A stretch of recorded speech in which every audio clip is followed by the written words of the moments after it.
Study guide. Australia permanent residency ఎలా పొందగలము? Australian PR కు అసలు అర్హతలేంటి? పిఆర్ ప్రక్రియలో సమయం ఎంత పడుతుంది? ఇలాంటి ఎన్నో ప్రశ్నలకు one stop destination F4MJ. Hyderabad లో మీ ప్రొఫైల్ ను సమగ్రంగా విశ్లేషించి సరైన పిఆర్ మార్గాన్ని సూచిస్తుంది. ఇంకా మరిన్ని వివరాలు మనతో డిస్కస్ చేయడానికి F4MJ డైరెక్టర్ సాయి రెడ్డి గారు మనతో పాటు స్టూడియోలో ఉన్నారు. వారిని అడిగి మరిన్ని వివరాలు తెలుసుకుందాం. నమస్తే సాయి గారు. నమస్కారం మేడం. ఓకే అండి, ఫస్ట్ ఆస్ట్రేలియాలో పర్మనెంట్ రెసిడెన్సీకి అసలు మనం పొందగలమంటారా? ఎలా పొందొచ్చు? దానికి రీజన్స్ ఏంటి? ఆస్ట్రేలియా పర్మనెంట్ రెసిడెన్సీ పొందడానికి మనకు ఏజ్ లిమిట్ వచ్చేసి 24 నుండి 44 ఏజ్ మధ్యలో ఉన్న వాళ్ళు ఎవరైనా సరే ఆస్ట్రేలియా పర్మనెంట్ రెసిడెన్సీ పొందొచ్చు. సో ఆస్ట్రేలియాకు వెళ్ళాలనుకునే వాళ్ళకి 10th ఇంటర్మీడియట్ గ్రాడ్యుయేట్ ఉండి ఒక 3 years ఎక్స్పీరియన్స్ ఉంటే వాళ్ళు ఖచ్చితంగా ఆస్ట్రేలియా పర్మనెంట్ రెసిడెన్సీకి అప్లై చేసుకోవచ్చు. ఎస్, ఈ వీసా అనేది ఒకటి ఉంది కదా, సో ఇందులో మెయిన్ కేటగిరీస్ ఏంటంటే ఏం చెప్తారు? వీసా వచ్చేసి ఆస్ట్రేలియా పర్మనెంట్ రెసిడెన్సీకి sub class 189, sub class 190, sub class 409 visas మాత్రమే అవుతాయి. 189, 190, 491 ఏం సూచిస్తుంది అని అంటే 189లో వచ్చిన వాళ్ళకి ఆస్ట్రేలియాలో ఎక్కడైనా ఉండొచ్చు. సో 190 వచ్చేసి స్టేట్ స్పాన్సర్షిప్ వస్తుంది. స్టేట్ మీన్స్ సిడ్నీ కానీ, మెల్బోర్న్, బ్రిస్బెన్, అడలైడ్, ఏ స్టేట్ నుంచి వస్తే ఆ స్టేట్లో అక్కడ ఒక 2 years వర్క్ చేసి తర్వాత ఎక్కడైనా ఆస్ట్రేలియా మూవ్ కావచ్చు. సో 491 వచ్చేసి regional visas. So regional visas అంటే ఇప్పుడు ఫర్ ఎగ్జాంపుల్ సిడ్నీ కానీ, మెల్బోర్న్ కానీ సరౌండింగ్స్ ఏరియాస్ ఉంటాయి కదా, సో అక్కడ వాళ్ళు ఒక 2 to 3 years అక్కడ వర్క్ చేసుకోవాలి. తర్వాత వాళ్ళు మళ్ళీ సిటీకి మూవ్ అయ్యే ఛాన్స్ ఉంటుంది. సో 189, 191, 190, 491లో ఏ క్లాజెస్ అయినా ఆస్ట్రేలియాకి పర్మనెంట్ రెసిడెన్సీ అనేది చాలా ఈజీగా వస్తుంది. ఎస్, ఈ ఆస్ట్రేలియాలో పర్మనెంట్ రెసిడెన్సీకి కావాల్సిన అర్హతలు ఏంటి? ఆస్ట్రేలియా పర్మనెంట్ రెసిడెన్సీకి కావాల్సిన అర్హతలు గ్రాడ్యుయేట్ ఉండి 3 years ఎక్స్పీరియన్స్ ఉన్నా పర్వాలేదు, డిప్లొమా ఉండి 3 years ఎక్స్పీరియన్స్ ఉన్నా పర్వాలేదు, ఫ్రెష్ ఇంజనీర్స్ బీఎస్సీ నర్సింగ్ చేసిన వాళ్ళు కానీ, 4+ years engineering, 4+ years graduate BSc nursing, so అట్లాంటి డెంటిస్ట్ కానీ, డాక్టర్స్ కానీ, లాయర్స్, సో ప్రొఫెషనల్స్ ఏదైనా 4 years గ్రాడ్యుయేట్ ఉన్న వాళ్ళు ఎవరైనా with experience, without experience apply చేసుకోవచ్చు మేడం. ఎస్, దీనికి ఇంగ్లీష్ పరీక్ష కంపల్సరీ అంటారా? యాక్చువల్లీ ఆస్ట్రేలియా పర్మనెంట్ రెసిడెన్సీ అని అంటే ఇంగ్లీష్ కంపల్సరీ అవుతుంది మేడం. ఎందుకు అని అంటే ఇంటర్నేషనల్ స్టాండర్డ్స్ ప్రకారము IELTS ఆర్ పీటీ ఎగ్జామ్ తీసుకోవాల్సి వస్తుంది. సో IELTS ఆర్ పీటీలో ఏది బెటర్ అని అంటే అట్లా ఏం లేదు. IELTS అయితే IELTS ఇవ్వచ్చు, పీటీ అయితే పీటీ ఇవ్వచ్చు. IELTS అయితేనేమో ఈచ్ బ్యాండ్ 6+ కావాలి. సో పీటీ వచ్చేసరికి కొంచెం స్కోర్ అటు ఇటు అయినా పీటీ త్రూ చేయొచ్చు. ఎందుకంటే పీటీ త్రూ కొంచెం ఈజీ అయ్యే ఛాన్స్ ఉంటుంది. ఆస్ట్రేలియా ఎక్కువ పీటీ ప్రిఫర్ చేస్తుంది. Yes, okay. స్కిల్డ్ మైగ్రేషన్కు ఎన్ని పాయింట్స్ కావాలి? స్కిల్ మైగ్రేషన్ వచ్చేసి 65 పాయింట్స్ అయితే డెఫినెట్లీగా అవుతుంది మేడం. ఈ 65 పాయింట్స్ కూడా ఎట్లా క్యాలిక్యులేట్ చేస్తారు అని అంటే ఫర్ ఎగ్జాంపుల్ క్యాండిడేట్కి ఏజ్ 23 నుండి 44 years మధ్యలో ఉన్నారు అని అంటే ఏజ్ వైజు, ఎక్స్పీరియన్స్ వైజు, వాళ్ళకు ఉన్న క్వాలిఫికేషన్ వైజు, వాళ్ళకు ఉన్న స్టేట్ నామినేషన్ వచ్చే విధానం కానీ, సో మ్యారిటల్ స్టేటస్, సో ఇవన్నీ చెక్ చేస్తారు. ఇవన్నీ చెక్ చేశాక వాళ్ళకి ఒక 65 పాయింట్స్ వచ్చినాయి అని అంటే డెఫినెట్లీగా వాళ్ళు ఆస్ట్రేలియా పిఆర్కి ఎలిజిబిలిటీ అవుతారు. Yes, okay. అండ్ ఈ పిఆర్ కి సంబంధించి ఫ్యామిలీని కూడా తీసుకెళ్ళొచ్చు అంటారా? ఖచ్చితంగా తీసుకెళ్ళొచ్చు మేడం. ఎందుకు అని అంటే ఫస్ట్ అప్లికెంట్ ఎవరైతే ఉన్నారో వాళ్ళు పిఆర్ అప్లై చేసుకోవాలి. సో 9 to 12 monthsలో వాళ్ళకి పర్మనెంట్ రెసిడెన్సీ వస్తుంది. సో వాళ్ళకి పర్మనెంట్ రెసిడెన్సీ వచ్చినాక వాళ్ళ డిపెండెంట్స్ ఎవరైతే వైఫ్ కానీ, కిడ్స్ కానీ ఉంటారో వాళ్ళు డిపెండెంట్గా వేసుకొని వాళ్ళకి తీసుకెళ్ళొచ్చు డెఫినెట్లీ. ఎందుకు అని అంటే ఆస్ట్రేలియాలో చాలా అంటే చాలా ఉద్యోగ అవకాశాలు ఉన్నాయి. ఇప్పుడున్న సిచ్యువేషన్లో ఇండియన్స్కి US, UK, కెనడా అంత సిచ్యువేషన్ అయితే బాగాలేదు. మీరు చూస్తున్నారు కదా, డైలీ US, డైలీ ఒక news. So Canada almost express ఎంట్రీలో వచ్చే ఛాన్స్ లేదు, PNPలలో చాలా తక్కువ ఉంది. సో UK అయితే ఓన్లీ ఎడ్యుకేషన్ వైజే ఉంది. సో అక్కడ స్కిల్డ్ వీసాస్ అయితే అంత పర్టికులర్లీగా రావట్లేదు. సో పర్మనెంట్ రెసిడెన్సీ పైన ఆస్ట్రేలియాకు వెళ్ళడం అనేది చాలా గోల్డెన్ ఆపర్చునిటీ. ఎందుకు అని అంటే పిఆర్ మీద వెళ్తే స్టడీ చేసుకోవచ్చు, జాబ్ చేయొచ్చు, బిజినెస్ చేయొచ్చు, ఇంకా ఏదైనా చేయొచ్చు మేడం. ఎందుకు అని అంటే ఆస్ట్రేలియా వన్స్ పర్మనెంట్ రెసిడెన్సీ ఇచ్చింది అంటే 5 years వీసా వస్తుంది. సో ఈ 5 yearsలో 1460 days అంటే ఒక 4 years మనం అక్కడ ఉంటే సిటిజన్ వస్తుంది. సో సిటిజన్ వల్ల చాలా బెనిఫిట్స్ ఉంటాయి. సో వన్స్ పిఆర్ వచ్చింది అంటే కూడా చాలా బెనిఫిట్స్ వస్తాయి. సో సిటిజన్ వచ్చిందంటే you can travel worldwide 185 countries without visa, on arrival visa తిరగవచ్చు. వాళ్ళకి అదొక బెనిఫిట్ చాలా బాగుంటుంది అన్నట్టు. అప్రాక్సిమేట్గా ఎంత ఖర్చు అవుతుంది అనుకోవచ్చు అంత ప్రాసెస్కి? మేడం డిఫరెంట్ క్లాజెస్లో డిఫరెంట్ ఫీజ్ స్ట్రక్చర్ ఉంటుంది. గవర్నమెంట్ ఫీజు ఉంటుంది, మారా ఏజెంట్స్ కానీ సాలిసిటర్స్ కానీ వాళ్ళు ఛార్జ్ చేస్తారు. సో చాలా తక్కువ బడ్జెట్లో మనం అనుకున్నంత ల్యాక్స్ పేమెంట్ చేయాల్సిన అవసరం లేదు. ఎందుకు అని అంటే స్టూడెంట్ పైన వెళ్ళే వాళ్ళు కొన్ని లక్షల ఇన్వెస్ట్మెంట్ చేస్తారు. ఎందుకంటే చాలా పేరెంట్స్కి ఏముంటుంది అని అంటే మేము మా పిల్లల్ని ఆస్ట్రేలియా కానీ యూఎస్ కానీ యూకే కానీ పంపించాలని వాళ్ళ డ్రీమ్ ఉంటుంది. సో మిడిల్ క్లాస్ స్టూడెంట్స్ కొంచెం ఎఫర్ట్ చేయలేకపోతారు. సో వాళ్ళు ఏంటంటే లోన్స్కి వెళ్తారు. సో లోన్ వెళ్ళినా లోన్ తీసుకున్నా కానీ మనమే కట్టాలా. సో ఏ కన్సల్టెంట్ కట్టారు, ఎవరు కట్టరు. సో లోన్ చేయిస్తా అంటారు. యాజ్ ఎ కన్సల్టెంట్ నేను కూడా లోన్ చేయిస్తా, బట్ కట్టేదైతే క్లయింటే కదా మేడం. సో అట్లా అంత బడ్జెట్ పెట్టే బదులు చాలా తక్కువ అమౌంట్లో పర్మనెంట్ రెసిడెన్సీ తీసుకొని వెళ్తే ఆస్ట్రేలియాలో అక్కడ వెళ్ళాక మళ్ళీ మాస్టర్స్ చేసుకోవచ్చు, బిజినెస్ చేసుకోవచ్చు, చదువుకోవచ్చు, ఏమైనా జాబ్ చేయొచ్చు, ఇంకేం చేసినా వాళ్ళకి ఎలిజిబిలిటీ అవుతారు. అండ్ ఇందులో మీరు జాబ్ అసిస్టెన్స్ కానీ లేదా సెటిల్మెంట్కి ఏమైనా సపోర్ట్ ఇస్తారా? డెఫినెట్లీగా ఇస్తాం madam. F4MG through we have done already 4,500 and visas still now. So F4MG through job assistance 100% ఉంటుంది. సో వన్స్ వీసా అయింది అని అంటే డెఫినెట్లీ మేము పోస్ట్ ల్యాండింగ్ సర్వీసెస్ కూడా ఇక్కడ నుంచే ప్రొవైడ్ చేస్తాం. అనుభవం లేకపోయినా లేదా డిప్లొమాతో వెళ్ళొచ్చు అంటారా? డిప్లొమా ఉన్న వాళ్ళకి at least 2 years experience are mandatory madam. ఎందుకంటే 2 to 3 years ఎందుకు మ్యాండేటరీ అంటున్నా అంటే Australia they needs skilled peoples only. Skilled అంటే not only for education, experience కూడా ఉండాలి. సో ఎవరికి ఎక్స్పీరియన్స్ అవసరం లేదు అని అంటే ఒకవేళ ఇంజనీర్స్ కానీ బీఎస్సీ నర్సింగ్ చేసిన వాళ్ళు, ప్రొఫెషనల్స్ లాయర్స్, డాక్టర్స్, డెంటిస్ట్ ఇట్లాంటి 4 years ఎడ్యుకేషన్ ఎవరైతే ఉంటారో సో వాళ్ళకి ఎక్స్పీరియన్స్ అవసరం లేదు. ఎందుకు అని అంటే 4+ years ఎడ్యుకేషన్ ఉన్న వాళ్ళు, ఇంజనీరింగ్ కంప్లీట్ చేసిన వాళ్ళు, మెకానికల్ ఇంజనీర్స్ కానీ electrical engineers, electronics and communication departments, so ఎవరైతే ఉంటారో సివిల్ ఇంజనీర్స్ కానీ వీళ్ళకి చాలా ఉద్యోగ అవకాశాలు ఆస్ట్రేలియాలో ఉన్నాయి. వీళ్ళకు వితౌట్ ఎక్స్పీరియన్స్ కూడా మనము ఇంజనీర్స్ ఆస్ట్రేలియా అనే ఒక ప్రోగ్రామ్ ఉంటుంది. దాంట్లో మనము పర్మనెంట్ రెసిడెన్సీ చేయొచ్చు. ఎస్. అండ్ ఇందులో అంటే ఈ పిఆర్ ప్రాసెస్ ఏదైతే ఉందో ఇందులో వయసు ముఖ్యమంటారా లేకపోతే ఫండ్స్ చూపించాలా? పిఆర్ ప్రాసెస్ వచ్చేసి వయసు కంపల్సరీ చూస్తారు మేడం. ఎందుకు అని అంటే 23-24 ఏజ్ నుండి 44 మధ్యలో ఉన్న వాళ్ళకే పాయింట్స్ వస్తాయి. ఎందుకంటే ఇది పాయింట్ బేస్డ్ సిస్టమ్. ఏజ్కి ఇంత, ఎక్స్పీరియన్స్కి ఇంత అని చెప్పేసి పాయింట్స్ క్యాలిక్యులేట్ చేస్తుంది ఆస్ట్రేలియన్ గవర్నమెంట్. సో ఆ పాయింట్స్ మనం నీడ్ అయినాము, మనకు వచ్చినాయి అని అంటే 65 పాయింట్స్ వస్తే సరిపోతుంది మేడం. ఎందుకంటే చాలామందికి ఒక అపోహ ఉంటుంది, నాకు 70, 75, 80 ఉన్నా కానీ నాకు రాలేదు, స్టేట్ నుంచి నామినేషన్ రాలేదు అంటే మనం అప్లికేషన్ లాంచ్ చేసిన విధానం ఉంటుంది. పర్సనల్గా ఎవరు కూడా లాంచ్ చేయదు. With MARA agents and solicitors ద్వారా లాంచ్ చేస్తే ఏంటంటే సో వీసా వచ్చే ఛాన్స్ ఎక్కువ ఉంటుంది. So we have own solicitors and we have own MARA agents. Both are same. MARA agents ఇట్లా అని కాదు, లాయర్స్ ఇట్లా అని కాదు. So MARA agents and lawyers both are same. ఎవరు అప్లై లాంచ్ చేసినా డెఫినెట్లీ వీసా వచ్చే ఛాన్స్ అయితే ఉంటుంది. డాక్యుమెంట్స్ ఏమేమి చూపించాలి, ఏమేమి అవసరం అంటారు ఈ పిఆర్ ప్రాసెస్కి? పిఆర్ ప్రాసెస్కు డాక్యుమెంట్స్ వచ్చేసి వాళ్ళకున్న ఎస్ఎస్సి కానీ, ఇంటర్మీడియట్ కానీ, గ్రాడ్యుయేట్స్ కానీ, వాళ్ళకున్న ఎక్స్పీరియన్స్ సర్టిఫికేట్స్ కానీ ఇవి మ్యాండేటరీగా చూపించాల్సి వస్తుంది మేడం.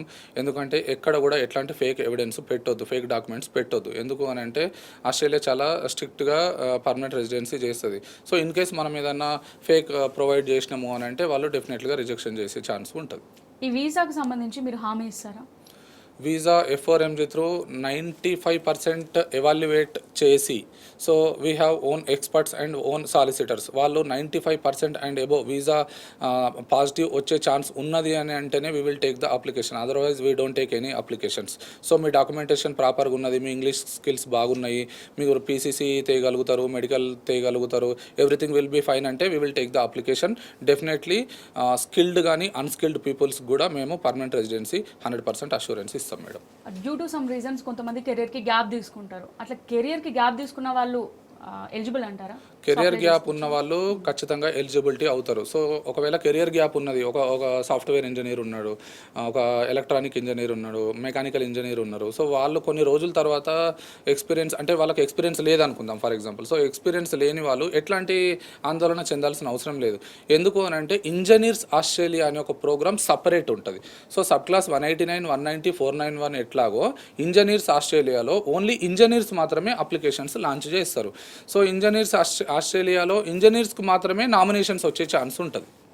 ఎస్. ఇంకొకటి అంటే ఇదివరకు ఆస్ట్రేలియన్ పిఆర్ కోసం అప్లై చేసి రిజెక్ట్ అయిన వాళ్ళు ఉంటారు కదా, సో వాళ్ళు మళ్ళీ రీఅప్లై చేసుకోవచ్చు అంటారా? చేసుకోవచ్చు మేడం. కాకపోతే వెంబటనే చేస్తే వాళ్ళు రిజెక్షన్ చేసే ఛాన్స్ ఉంటుంది.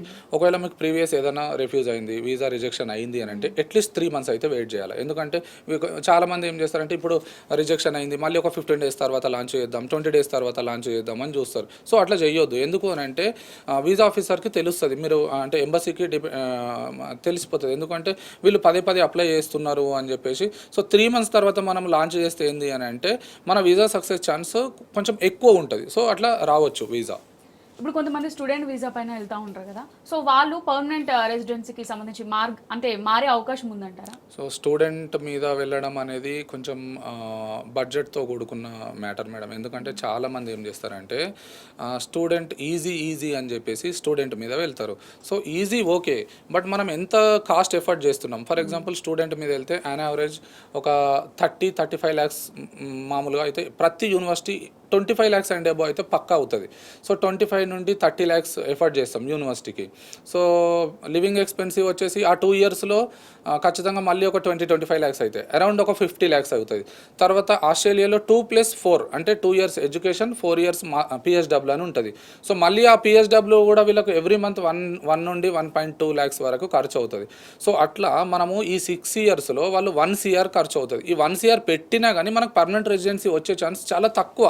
సో మనం అంత బడ్జెట్ పెట్టి పర్మనెంట్ రెసిడెన్సీ రాక మనం ఇబ్బంది పడే బదులు ఇక్కడ ఉండి 9 to 12 months వెయిట్ చేసి కొంచెం పేషెన్సీతోని వెయిట్ చేసి 9 to 12 monthsలో పర్మనెంట్ రెసిడెన్సీ తీసుకొని చాలా అంటే చాలా తక్కువ కాస్ట్లో మనం ఆస్ట్రేలియాకి మూవ్ అయితే మళ్ళీ మాస్టర్స్ చేసుకోవచ్చు, మనం బిజినెస్ చేయొచ్చు, జాబ్ చేసుకోవచ్చు, అన్లిమిటెడ్ అవర్స్ చేయొచ్చు మేడం.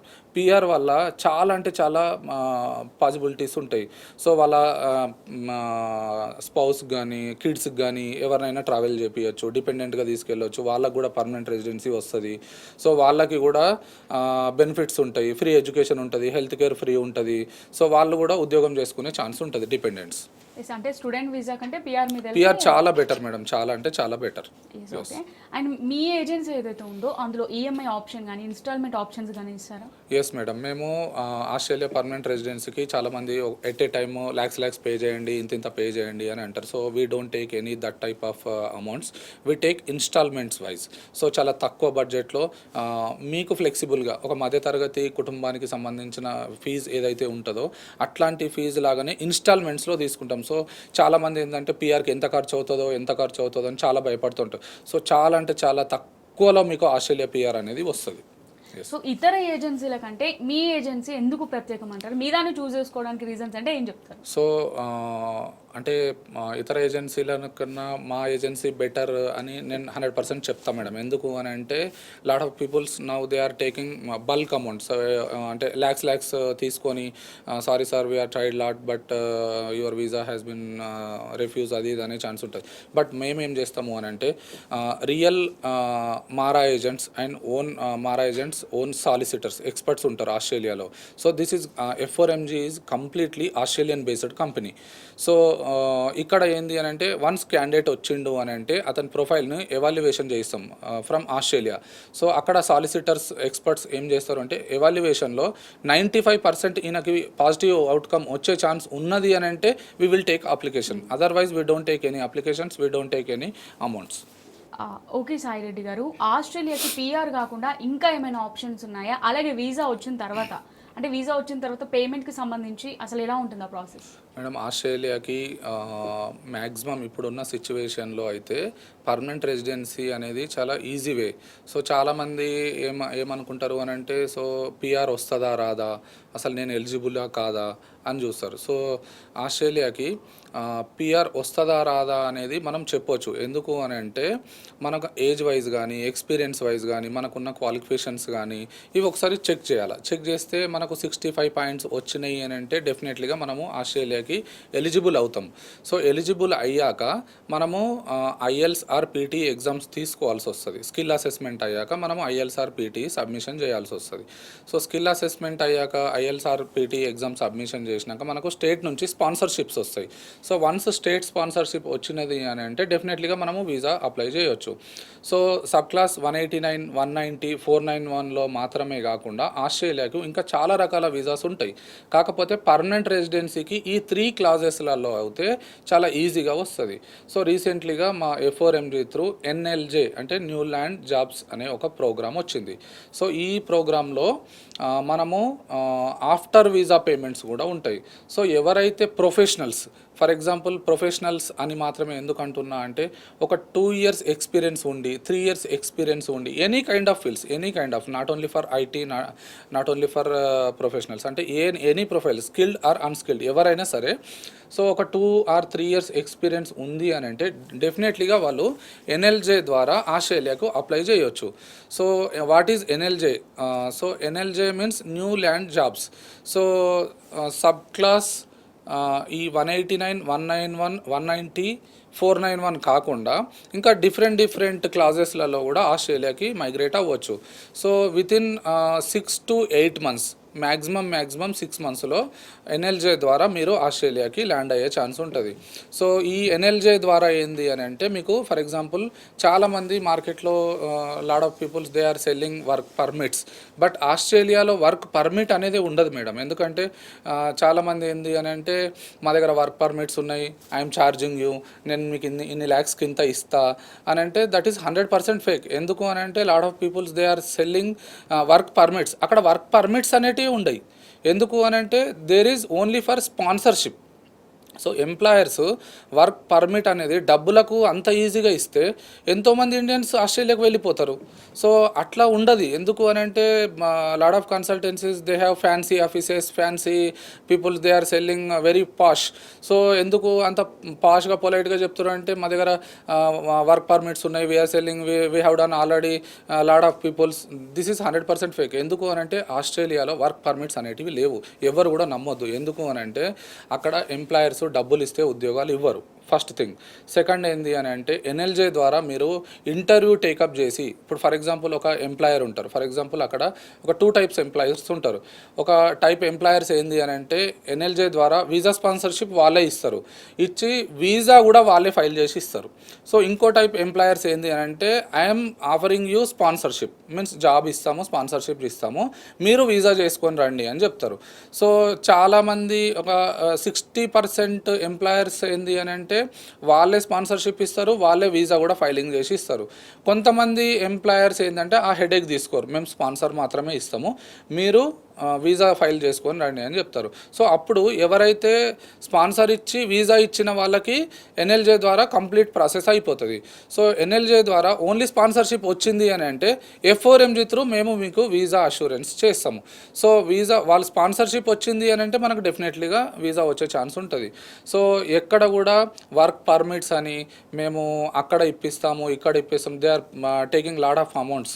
సో అట్లాంటివి please don't trust anyone. ఎందుకు అని అంటే ఆస్ట్రేలియాలో అట్లాంటి సిస్టమే లేదు. ఎందుకు అని అంటే Australia needs skilled peoples only.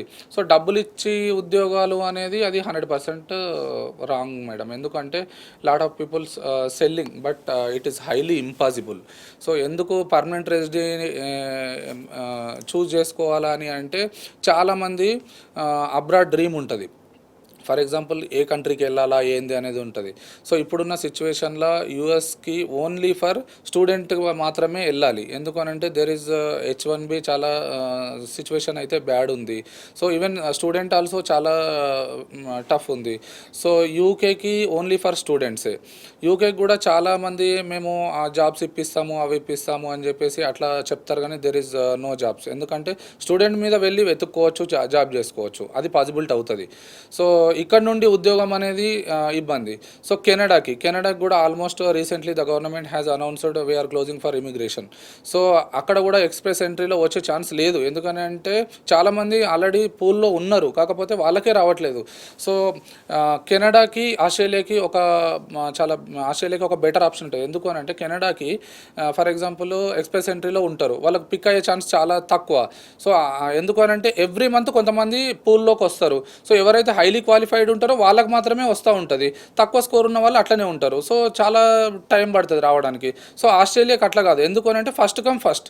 So ఎవరైతే ఫస్ట్ అప్లై చేస్తారు, ఇప్పుడు ఫర్ ఎగ్జాంపుల్ ఈ మంత్లో ఒక 10 మెంబర్స్ వచ్చి అప్లై చేసినారు అని అంటే నెక్స్ట్ 9 to 12 మంత్స్లో ఈ 10 మెంబర్స్కి ఫస్ట్ ప్రయర్ ఇస్తారు. సో ఇప్పుడు ఫర్ ఎగ్జాంపుల్ ఒక స్టేట్ సిడ్నీ కానీ మెల్బోర్న్ కానీ ఒక 500 ఇన్విటేషన్స్, సివిల్ ఇంజనీర్స్ ఒక 500 కావాలి, మెకానికల్ ఇంజనీర్స్ ఒక 600 మెంబర్స్ కావాలి అని చెప్పేసి ఇన్విటేషన్స్ ఇస్తారు. డెంటిస్ట్ కావాలా, బీఎస్సీ నర్సింగ్ చేసిన వాళ్ళు కావాలి, ల్యాబ్కి సంబంధించిన టెక్నీషియన్స్ కావాలి, తర్వాత చెఫ్స్ కానీ కుక్స్ కానీ professional any kind of professionals skilled and unskilled ఎవరైనా అప్లై చేయొచ్చు. సో ఫస్ట్ కమ్ ఫస్ట్ వాళ్ళకి వీసా వచ్చే ఛాన్స్, స్పాన్సర్షిప్ వచ్చే ఛాన్స్ ఉంటుంది. సో వన్స్ స్పాన్సర్షిప్ వచ్చింది ఆస్ట్రేలియా నుంచి అని అంటే 100% మీకు వీసా వచ్చే ఛాన్స్ ఉంటుంది, ఎందుకంటే అక్కడ ఎట్లాంటి డౌట్ లేదు. సో ఇప్పుడున్న సిచ్యువేషన్లో 2030 వరకు ఏదైనా కంట్రీకి వెళ్ళి సెటిల్ అయ్యే ఆప్షన్ ఉంది, అది బెటర్గా అంటే ఆస్ట్రేలియా ఒక్కటే మేడం. సో ఆస్ట్రేలియాకి వెళ్ళి సెటిల్ అవ్వడం వల్ల చాలా బెనిఫిట్స్ ఉన్నాయి. మన ఫ్యామిలీని మైగ్రేట్ చేయొచ్చు, మన పిల్లలకి మంచి ఎడ్యుకేషన్ ఇప్పించచ్చు. సో అక్కడ 1460 days ఉన్నాము అని అంటే సిటిజన్ వస్తుంది. సిటిజన్ వచ్చింది అని అంటే మనము ఎక్కడికైనా ట్రావెల్ చేయొచ్చు. ఇది ఫస్ట్ 5 years వీసా వస్తుంది. సో ఈ 5 yearsలో 1460 days అంటే 4 years ఉండాలి. సో కంటిన్యూషన్ ఉండాల్సిన అవసరం లేదు, వెళ్తూ రావచ్చు, ఉండొచ్చు. సో అట్లా 1460 days కంప్లీట్ చేయాలి, అప్పుడు మనం సిటిజన్కి ఎలిజిబిలిటీ అవుతాం. సో ఒకవేళ ఈ ఫస్ట్ 5 yearsలో మేము సిటిజన్ రాలేదు అని అంటే ఈ పిఆర్ అనేది మళ్ళీ 5 yearsకి ఎక్స్టెండ్ అవుతుంది. సో అప్పుడు ఇప్పుడు ఫర్ ఎగ్జాంపుల్ ఫస్ట్ 5 yearsలో ఒక 1000 days కంప్లీట్ చేసినారు, నెక్స్ట్ 5 yearsలో ఒక 1460 days కంప్లీట్ చేసినారు అని అంటే అప్పుడు మీరు సిటిజన్కు ఎలిజిబుల్ అయ్యే ఛాన్స్ ఉంటుంది. సో పిఆర్ వల్ల చాలా అంటే చాలా మంచి లాభాలు ఉన్నాయి. సో ఎవరైనా మిడిల్ క్లాస్ కానీ ఎవరైనా సరే, not only for middle class, upper classes కానీ మిడిల్ క్లాస్ కానీ ఎవరైనా సరే, so don't waste your amount. ఎందుకు అని అంటే లక్షలు పెట్టి చదవాల్సిన అవసరం అయితే లేదు అని నేను అనుకుంటా. ఎందుకు అని అంటే ఒకవేళ ఖచ్చితంగా ఒక మిడిల్ క్లాస్ కానీ అప్పర్ క్లాస్ ఎవరైనా ఉండొచ్చు. సో మనము అంత ఇన్వెస్ట్మెంట్ చేస్తున్నాము అని అంటే మనకు ఆ మాస్టర్స్ వర్తియా కాదా అది చూడాలి. ఎందుకంటే చాలా పేరెంట్స్కి ఒక అపోహ ఉంటుంది, 40 లక్షలైనా పర్వాలేదండి, 50 లక్షలైనా పర్వాలేదండి, మా బాబు యూఎస్ వెళ్ళిపోతే సరిపోతుంది, యూకే వెళ్ళిపోతే సరిపోతుంది, ఆస్ట్రేలియా వెళ్ళిపోతే సరిపోతుంది అని ఆలోచిస్తారు. సో అట్లాంటి ఆలోచనలు చేయకండి దయచేసి. ఎందుకు అని అంటే సరే ఇప్పుడు మన పిల్లలు వెళ్ళిపోతారు, ఈవెన్ మీ పిల్లలైనా ఎవరి పిల్లలైనా మన అందరం ఒక ఇండియన్స్. సో ఎవరి పిల్లలైనా అంతంత ఇన్వెస్ట్మెంట్ చేసి వెళ్తారు. సో ఆ ఇన్వెస్ట్మెంట్ అనేది మీ పిల్లలే కట్టాలి కదా. అక్కడికి వెళ్ళినాక ఎంత పార్ట్ టైమ్స్ చేస్తే ఎంత ఇబ్బందులకు, ఒక్కసారి మీ పిల్లలు అక్కడ ఉన్న వాళ్ళని అడగండి, రియల్గా మనం పెట్టిన 30 lakhs ఈ 2 yearsలో వెళ్ళిపోతాయా? వెళ్ళవు మేడం. ఎందుకు అని అంటే సరే బ్యాంకింగ్స్ లోన్స్ ఇస్తున్నాయి, బ్యాంక్స్ లోన్ ఇస్తున్నది కదా అని చెప్పేసి 40 లక్షలు 50 లక్షలు తీసుకోవచ్చు, ప్రాబ్లం ఏం లేదు. బట్ మనము అంత ఎఫర్ట్ చేయాల్సిన అవసరం ఉందా లేదా మనం అది చూసుకోవాలా. సో సరే మన ఎకనామికల్గా మనం బాగున్నాము, ఓకే మాకు 30 lakhs 40 lakhs మాకు మ్యాటర్ కాదు అని అంటే okay you can travel, not an issue. But middle class students ఏంది అని అంటే మనము మన ఫ్యామిలీని ఒక మంచి స్టేజ్లో ఉండాలా కాబట్టి మనము అబ్రాడ్ అనేది ఎంచుకుంటాం. సో అట్లా అబ్రాడ్ వెళ్ళాలనుకునే సిచ్యువేషన్లో మీరు ఏం చేస్తారు అనేది మీకే తెలియదు. యాజ్ ఎ కన్సల్టెంట్గా ఒక పర్సన్ వచ్చిండు అని అంటే నేను 30 lakhs యూనివర్సిటీ చూపిస్తాను, సో 30 lakhs లోన్ చేయిస్తాము, బట్ నేను కట్టేది కాదు కదా, మీరే కట్టాలా. సో అట్లా మీకు ఇబ్బంది అయ్యే ఛాన్స్ ఉంటుంది. సో స్టూడెంట్గా ఈజీగా వెళ్ళొచ్చు, నేను కాదు అనట్లే, బట్ మీరు చేసే మాస్టర్స్ అనేది ఫస్ట్ మీకు వర్తియా కాదు అది చూడండి. లేదు మాస్టర్స్ ఇండియాలో కూడా చేయొచ్చు, ఇక్కడ 3 to 4 lakhsలో కూడా అయిపోతుంది. సో మాస్టర్స్ కోసమే వెళ్తున్నాము అని అంటే మీరు వెళ్ళండి, బట్ డబ్బులు సంపాదించుకోవడానికి వెళ్తున్నాము అని అంటే అంత ఎఫర్ట్ చేయాల్సిన అవసరం లేదు అని నా ఒపీనియన్ అంతే. ఎందుకు అని అంటే 30 lakhs 50 lakhs అనేది స్మాల్ అమౌంట్ కాదు. సో ఇప్పుడు మనకు బాగుంటుంది, బ్యాంక్ ఏముందండి, బ్యాంక్ లోన్ ఇస్తుంది, ఏ బ్యాంక్ అయినా ఇస్తుంది. బ్యాంక్ 30 lakhs ఏంది 50 lakhs ఇస్తుంది, 1 CR ఇస్తుంది, 2 CR కూడా లోన్స్ ఇస్తుంది. ఎందుకంటే డిపెండింగ్ ఆన్ యూనివర్సిటీ వాళ్ళకి వచ్చిన ఫీ స్ట్రక్చర్ని బట్టి లోన్స్ ఇస్తాయి. సో లోన్ మళ్ళీ మనమే కట్టాలి కదా, రీపేమెంట్ మనమే కట్టాలి కదా. సో అట్లా డబ్బులు లోన్ వస్తుంది కదా అని తీసుకొని రేపు అది కట్టలేక ఇది పరిస్థితి ఎట్లా అవుతుంది అంటే చాలా విచిత్రంగా అయిపోతుంది. సో ఇప్పుడు ఓకే, ఇప్పుడు బాగుంటుంది. ఈవెన్ ఫ్లైట్ టికెట్స్ కాడికి వెళ్ళి చాలామంది మేము ఫ్లైట్ టికెట్స్ కూడా ప్రొవైడ్ చేస్తామండి, అన్ని A to Z ఇస్తామండి అని చెప్తారు. A to Z నువ్వు ఇస్తావు, కాకపోతే కట్టేది క్లయింటే కదా. సో అట్లా నేనేమంటున్నా అంటే ప్లీజ్, ఎందుకంటే దయచేసి ఎవరు కూడా ఎక్కువ బడ్జెట్ పెట్టి 30 lakhs 40 lakhs 50 lakhs పెట్టి మాస్టర్స్కి వెళ్ళొద్దు అని నా ఒపీనియన్. వెళ్ళండి ఓకే, మీకు రియల్గా మీకు ఎడ్యుకేషన్ చెయ్యాలి, నేను మాస్టర్స్ చేయాలి, మంచి ప్రొఫెషనల్ యూనివర్సిటీస్ చెయ్యాలి, అక్కడ నేను మంచి గుర్తింపు పొందాలి, నేను మా పేరెంట్స్కు పేరు తీసుకురావాలి, నేను నా దేశానికి పేరు తీసుకురావాలి అని అంటే మీరు రియల్గా ఆక్స్ఫర్డ్ లాంటి యూనివర్సిటీస్, మంచి మంచి టాప్ యూనివర్సిటీలో చదవండి, ప్రాబ్లం ఏం లేదు. కాకపోతే ఏంటి అని అంటే మిడిల్ క్లాస్ ఎవరైతే ఉంటారో వీళ్ళు డబ్బులు సంపాదించడానికి వెళ్తారు మేడం. సో ఈ డబ్బులు సంపాదించి మన ఫ్యామిలీని మంచిగా చూసుకోవాలనే కాన్సెప్ట్లా మనము ఎంత ఇన్వెస్ట్మెంట్ చేస్తున్నాము అనేది చూసుకోరు. సో బ్యాంకింగ్స్ ఇస్తాయండి, బ్యాంకింగ్స్ 40-50 lakhs కూడా ఇస్తాయి, కానీ మీరు తర్వాత ఎఫర్ట్ చేసుకుంటారా, సో ఈ లోన్స్ క్లియర్ చేసుకుంటారా అది చూసుకోవాలా. సో అంతంత డబ్బులు పెట్టి పిఆర్ వస్తుందా అంటే కూడా రాదు. ఎందుకు అని అంటే స్టూడెంట్ మీద వెళ్తే 2 years ఎడ్యుకేషన్ ఉంటుంది, 4 years పిఎస్డబ్ల్యూ ఉంటుంది. ఆస్ట్రేలియాలో at least 3 to 5 years full time job చేస్తే కానీ పర్మనెంట్ రెసిడెన్సీకి ఎలిజిబిలిటీ గారు. సో మీరు 2 years మాస్టర్స్ అవుతుంది, ఈ 4 yearsలో మీకు ఒకవేళ జాబ్ వస్తే, ఫుల్ టైం జాబ్ వస్తే మీరు పిఆర్కి ఎలిజిబిలిటీ అవుతారు. సో జాబ్ రాలేదు, పార్ట్ టైమ్స్ మీద ఉన్నాము అని అంటే మీరు పిఆర్కి ఎట్లా ఎలిజిబిలిటీ అవుతారు, కారు. సో 6 years తర్వాత మళ్ళీ come back to India. So మరి కొంచెము డబ్బులు లోన్ పే చేస్తూ ఉంటారు, సో అది లోన్ కంప్లీట్ కాదు, మళ్ళీ ఇండియాకి వచ్చినాక మళ్ళీ కట్టాల్సి వస్తుంది కదా. సో అందుకోసమే నేను ఏమంటున్నా అంటే అంత ఇన్వెస్ట్మెంట్ చేసి స్టూడెంట్గా మాత్రం వెళ్ళాలనుకుంటే రియల్గా మీకు అట్లాంటి ఎడ్యుకేషన్ కావాలంటే మీరు వెళ్ళండి, పర్వాలేదు. ఎందుకంటే చాలా యూనివర్సిటీస్, మంచి యూనివర్సిటీస్ ఉన్నాయి అబ్రాడ్లో. సో లేదు నేను డబ్బులు సంపాదించడానికి వెళ్తా అంటే బెటర్ గో పర్మనెంట్ రెసిడెన్సీ అని నా opinion. Yes madam. Yes, okay Sai Reddy గారు, థ్యాంక్ యూ సో మచ్. రైట్గా ఇది ఇవాల్టి స్టడీ గైడ్. మన ఇంటర్వ్యూతో మళ్ళీ కలుద్దాం. Keep watching T news.